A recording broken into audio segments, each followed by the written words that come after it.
Hello everyone, welcome to my channel Learn English Language Skills. In this video I have a detailed explanation of all the modals. What are modals? They are verbs. Do you think they are main verbs? No, they are not main verbs, but they are verbs which add beautiful expression, different kind of expression to our speaking and written English. Let's find out. Stay with me and let's get started. Okay, so first we will see the list of modal verbs.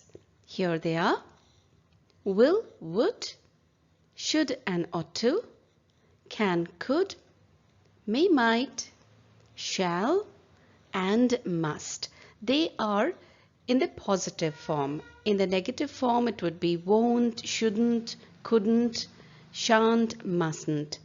But we are just focusing on the positive form of modals. Let's understand each one of these modals one by one. First one is can. Let's find out when it is used and what does it express. So as I've written over here, it expresses ability, a person's ability to do something. Example, Rita can do horse riding. Why she can do horse riding? Maybe she is trained, or in simple words, she has legs, eyes, limbs. She is able to ride a horse. Okay, that is ability. Second, it also expresses permission of a kind. Example, can I come with you?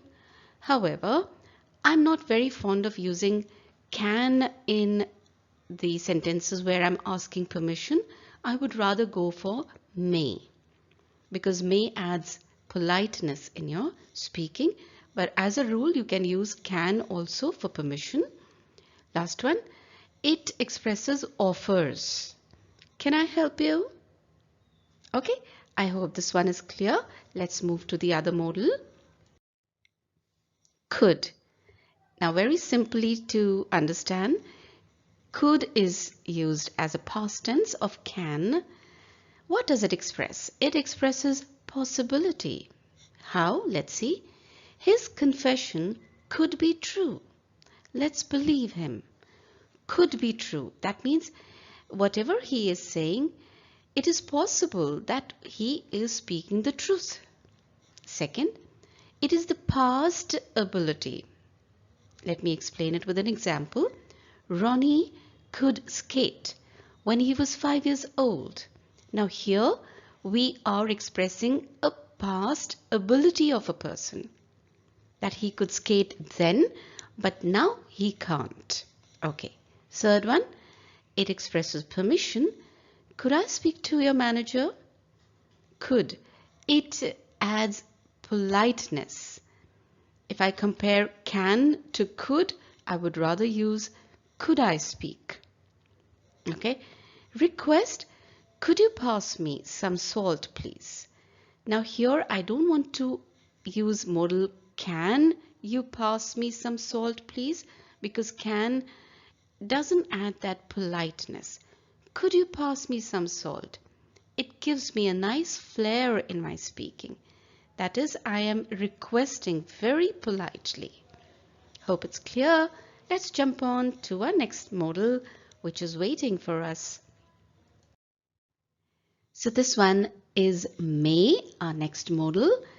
What does it express? It expresses possibility. How? Here is the example. Do you think they may have reached? Means we are not sure. It is quite possible they may or they may not have reached their destination. So this is what the possibility it expresses. Here we can use it when we are asking for a permission. May I come in? I like may better than can. Can I come in? I would say, why can't you come in? You have 2 legs. Please use them and come in. You are not asking for my permission. So can I would rather not use if I'm asking for permission. May, I would go more for may if I'm asking for permission. However, can is not wrong. You can say, can I come in? But my choice, I'm much happier with using may. Next one. This modal is might. It expresses slight possibility. Example, it might rain today. Again, you're not sure whether it'll rain or not. And it is the past form of may, which is used in reported speech. Which is used, might modal is used in the reported speech. Example, the principal said, he might come to our class. Now here you can see that it's not my direct speech where you can see the quotes, quote and unquote. No, it is indirect speech, reported speech. Here we use might. We don't use may. Our next modal. Now let's understand must. When should we use must? When we are expressing an obligation.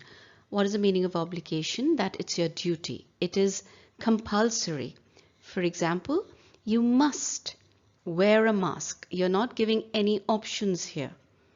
It is compulsory. So it's an obligation. So whenever you are adding that obligation in your spoken English, use a must. Then if there is any logical deduction, I'll explain it later. First, let me read the example for you.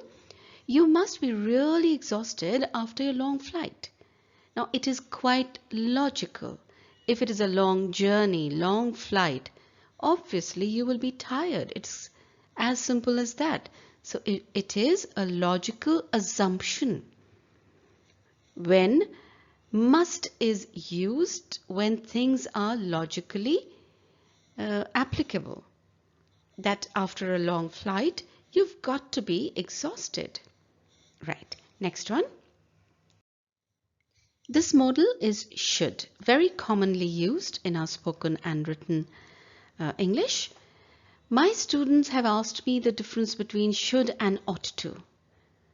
Right, so in this video, I have 2 slides dedicated to explaining the difference between should and ought to. As of now, in this slide, understand that should expresses an advice. So when you're giving an advice to somebody, use should. You should take an umbrella in case it rains. Also, it expresses logical deduction. I explain what is logical deduction.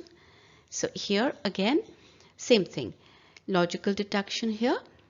I've revised, so I should be ready for the test. No doubt about it. It is quite obvious. If I've revised, I am ready. Logical deduction. Next one. This modal is ought to, and it also expresses an advice. You ought to write to your grandmother. Now, should also expresses an advice. Ought to also expresses an advice. Confused? I think so. Well, what's the hurry? Just stay put. I am going to tap on the difference between should and ought to, where both of them are expressing an advice. In this slide, I want to focus on ought to. Now, if I just write ought, O-U-G-H-T, it won't be termed as a modal. It has to be followed by a preposition, to. Only then it can be termed as a modal. Ought to. Okay, next one. Shall. Shall is a future tense auxiliary verb, modal. Example, I shall be in London on Monday, or I'll be. You can use a contraction. And please focus on this explanation that we use shall with the pronoun I and we, with no other pronoun. He shall, you shall, no. Only with I and we use this modal shall. Shall I order a pizza for you? We shall visit him tomorrow. Okay, next one. Will. It is again expressing a future possibility. The train will leave at 6 o'clock. Future tense. It also expresses invitations or offers. Will you join us for coffee?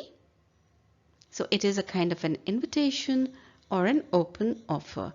I think this one is easy. Let's go to the next one. Would. Would is the past form of our modal will, and it adds politeness. Would you like to have dinner with me? Will you like to have dinner with me? It's not sounding polite. Would you like to have dinner with me?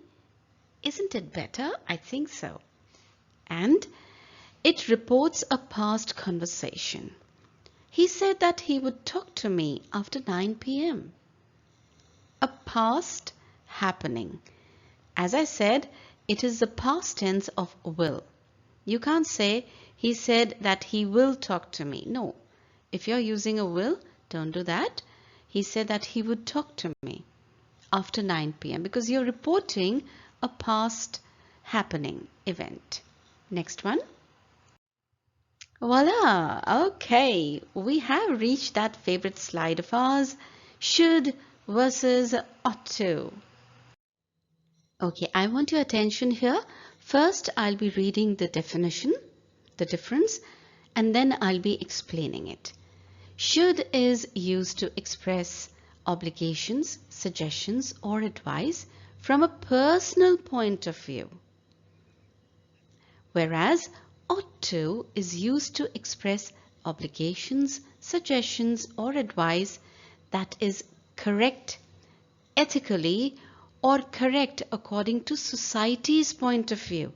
So the emphatic way of using the modal when you're giving an advice, you should use ought to when you're adding that emphasis. This adds more power to your advice. Whereas should is one level down of a modal where from your point of view you are saying you should stop smoking. Okay, you ought to stop smoking. Did you see the difference? Here you're just expressing from your point of view. You should stop smoking. You ought to stop smoking. So the level has increased. The level of obligation, suggestion, advice has increased when you are using ought to modal. I hope it's clear. Before I sign off, a very important piece of advice. Please correct the pronunciation of modals. It's not modals. I'm very sorry to say I have heard people speaking it as modals. Today we've learned modals. It's not the correct pronunciation. It's modals. Okay, please don't mind me correcting your pronunciation. It's always good when somebody is correcting us. It is for our benefit, isn't it? And please use variety of modals in your spoken as well as written English because it'll help you in your competitive exams. Even if you're not appearing for competitive exams, don't you think it adds flair, variety? When somebody is listening to you, don't you think he will get impressed? Yes, he will. And it'll boost your confidence. Well, so English is interesting. Keep learning with me. I'm Vinita. Thanks for watching.